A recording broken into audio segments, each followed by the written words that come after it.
ورحمة الله وبركاته.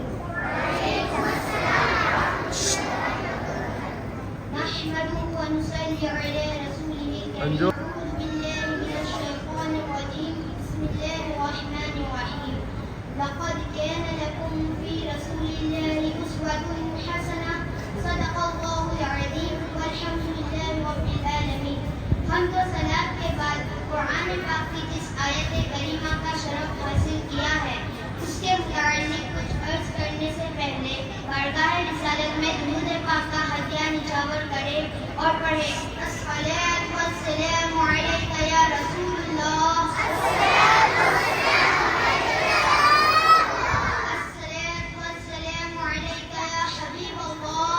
الصلاۃ والسلام علیک یا حبیب اللہ. الصلاۃ والسلام علیک یا نبی اللہ. الصلاۃ والسلام علیک یا حبیب اللہ صلی اللہ تعالی علیہ وسلم.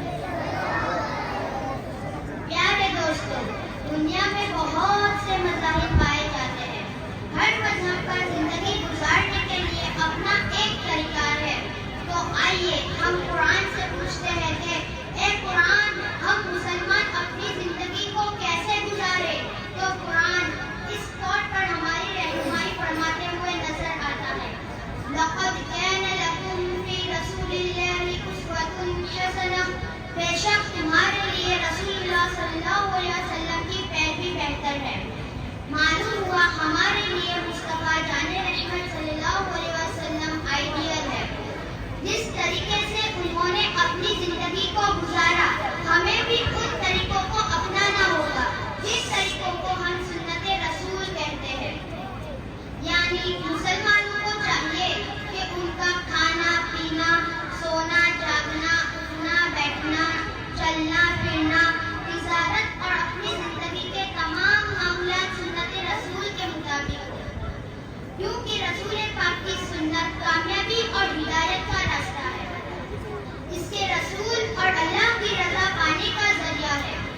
آپ صلی اللہ علیہ وسلم کی سنتیں جہاں ثواب حاصل کرنے کا ذریعہ ہے، وہیں اس میں ایسی حکمتیں چھپی ہوئی ہے کہ سنت رسول اپنانے والا بہت ساری بیماریوں سے بچا رہتا ہے.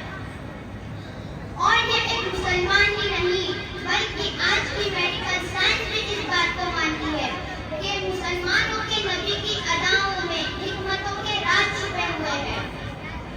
باقاعدہ میڈیکل سائنس نے حضور صلی اللہ علیہ وسلم کی ایک اداؤں پر ریسرچ کر کے ان کو بیماری سے نجات اور شفایابی کا ذریعہ ثابت کیا ہے. آپ دیکھیں، رسول اللہ صلی اللہ علیہ وسلم نے ارشاد فرمایا، قیامت کے دن میں اپنی امت کو پہچان لوں گا کہ وہ روشن ہوں گے، ان کے آثار حضور چمکتے ہوں گے. میری نشانی کسی اور کے لیے نہ ہوگی تو میں انہیں پہچان لوں گا.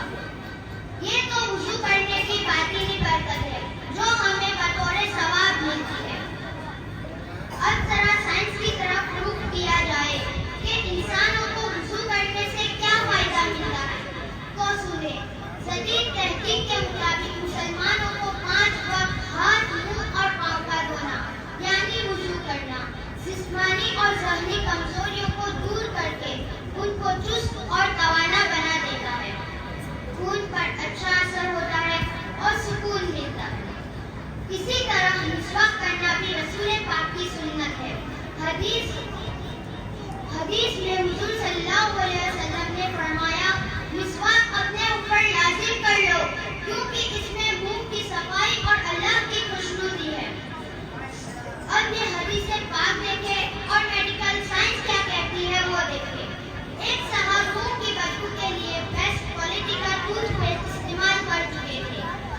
جب انہوں نے مشورہ کیا تو پیلو کا مسواک استعمال کرنے کا مشورہ دیا گیا اور ساتھ ہی یہ احتیاط بھی بتائی گئی کہ روزانہ مسواک کے ریشے نئے ہوں، یعنی روزانہ مسواک کے ریشے کاٹتے رہے اور نئے ریشے استعمال کرتے رہے. تھوڑے ٹائم کے بعد وہ آدمی ٹھیک ہو گیا اور اس کے منہ کی بدبو ختم ہو گئی.